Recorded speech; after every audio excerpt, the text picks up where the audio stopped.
नमस्कार, आप देख रहे हैं न्यूज वॉच इंडिया और मैं हूं आपके साथ सत्यम गौर। वक्त हो चला है 5 बड़ी खबरों का। सबसे पहली खबर का रुख कर लेते हैं। कर्नाटक से शुरू हुआ हिजाब विवाद पर भले ही सुप्रीम कोर्ट में सुनवाई के लिए लंबित हो, लेकिन देश के अलग अलग राज्यों से इसको लेकर खबरें आती ही रहती हैं और ऐसा ही एक मामला केरल से सामने निकल कर आया है। यहां तिरुअनंतपुरम मेडिकल कॉलेज की 7 मुस्लिम छात्राओं ने प्रिंसिपल से ऑपरेशन थिएटर में हिजाब पहनने की मांग की है।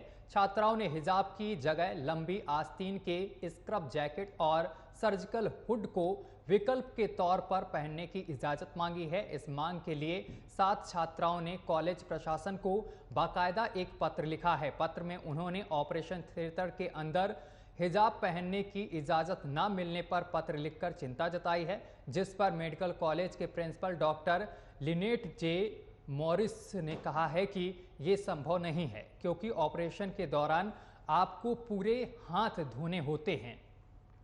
हम एक संक्रमणहीन वातावरण के लिए वैश्विक मानकों को मानते हैं। मरीजों की सुरक्षा हमारे लिए सर्वोच्च प्राथमिकता है। हम एक कमेटी बुलाएंगे जिसमें दोनों पक्षों को देखा जाएगा। हमारा ध्यान मरीजों की सुरक्षा पर होगा, जिसके साथ कोई समझौता नहीं हो सकता है। तो केरल में 7 छात्राएं जो हैं उन्होंने हिजाब पहनने की मांग की है ऑपरेशन थिएटर में। और इस खबर पर अधिक जानकारी के साथ न्यूज रूम से हमारे संवाददाता जितेंद्र हमारे साथ सीधा लाइव हमारे साथ जुड़ गए हैं।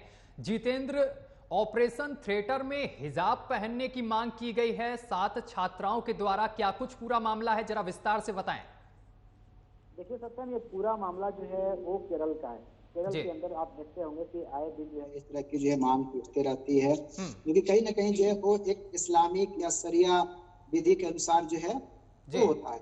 इसी कड़ी में एक और नया मामला जो है इस वक्त जुड़ गया है, और वो है कि ऑपरेशन थिएटर में हिजाब और इसकी मांग की है वहाँ के जो मेडिकल छात्राएं हैं, जो मुस्लिम मेडिकल छात्राएं हैं, उन्होंने इसकी मांग की है। उनका कहना यह है कि हमें जो है ऑपरेशन थिएटर में एक सर के ऊपर स्पेशल हुड पहनने की इजाजत दी जाए, साथ ही साथ हमें जो है उसमें स्पेशल यूनिफॉर्म के तौर पे, फुल ड्रेस के तौर पे बुर्का भी पहनने की इजाजत जो है वो उन्हें दी जाए जी। लेकिन इस पूरे मामले के ऊपर जो है इंडियन मेडिकल एसोसिएशन IMA ने जो है वो कड़ी प्रतिक्रिया दी है। IMA का कहना है कि भाई जब ऑलरेडी वर्ल्ड स्टैंडर्ड के अनुसार हम यूनिफॉर्म पहले से लागू किए हुए हैं, तो फिर इस तरह की मांग क्यों की जा रही है? कि किसी भी तरीके से इस तरह की मांग जो है वो जायज नहीं है। मेडिकल के प्रोफेशंस में जो पेशेंट होता है उसकी जो जान है वो हमारे लिए महत्वपूर्ण है जी। क्योंकि मान लीजिए बुर्का अगर कोई पहन करके डॉक्टर अगर ऑपरेशन करेगा तो उसको ग्लव्स पहनने में दिक्कत होगी, क्योंकि बुर्का जो है पूरे फुल हाथ जो है वो पहना जाता है। इसके अलावा बार बार जो है हाथ को सैनिटाइज करना होता है, बार बार जो है हैंड वॉश वो करना होता है।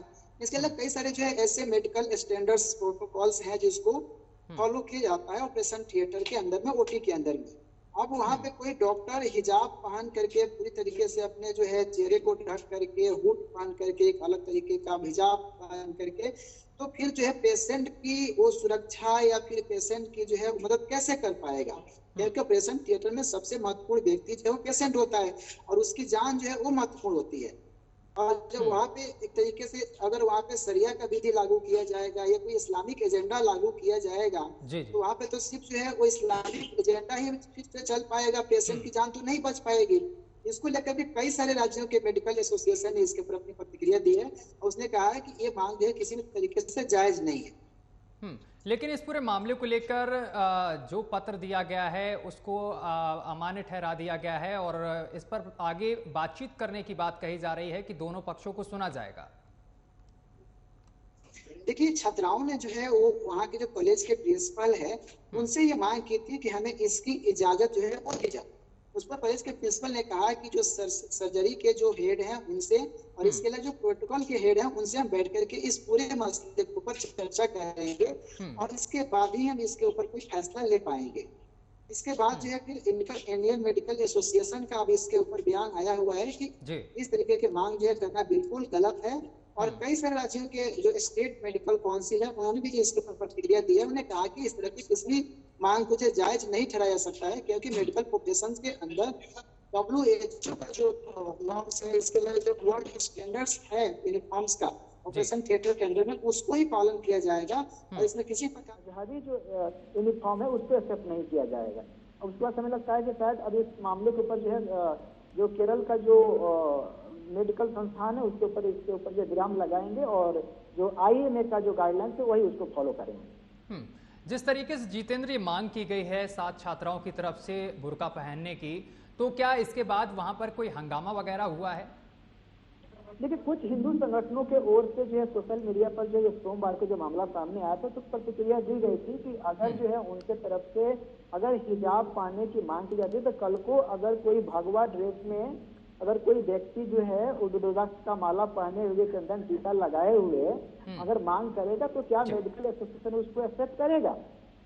तो अब सरकार को लग रहा था कि कहीं ना कहीं जो है ये मामला तूल पकड़ेगा और जो कर्नाटक में जो हिजाब वाला जो विवाद था कि हिजाब भरते जो है वो भगवा ड्रेस वाला हो गया था कि एक तरफ जो हिजाबी छात्र वहाँ पर प्रदर्शन करते, दूसरी तरफ जो बजरंग दल वाले लोग भी प्रदर्शन कर रहे थे कि अगर वो हिजाब पहन करके आएंगे और नमाजी टोपी लगा करके आएंगे तो हम भी जो भगवा ड्रेस पहन करके आएंगे। तो कहीं ना कहीं मेडिकल जो एसोसिएशन है IMA ने जो है उसे अपनी प्रतिक्रिया दी है। तो इसके बाद से हमें लगता है कि इस पूरे मामले के ऊपर जो है अब स्पष्टीकरण जो है वो आ चुका है और इसमें विराम लगना चाहिए। चलिए जितेंद्र, बहुत बहुत शुक्रिया आपका तमाम जानकारी साझा करने के लिए।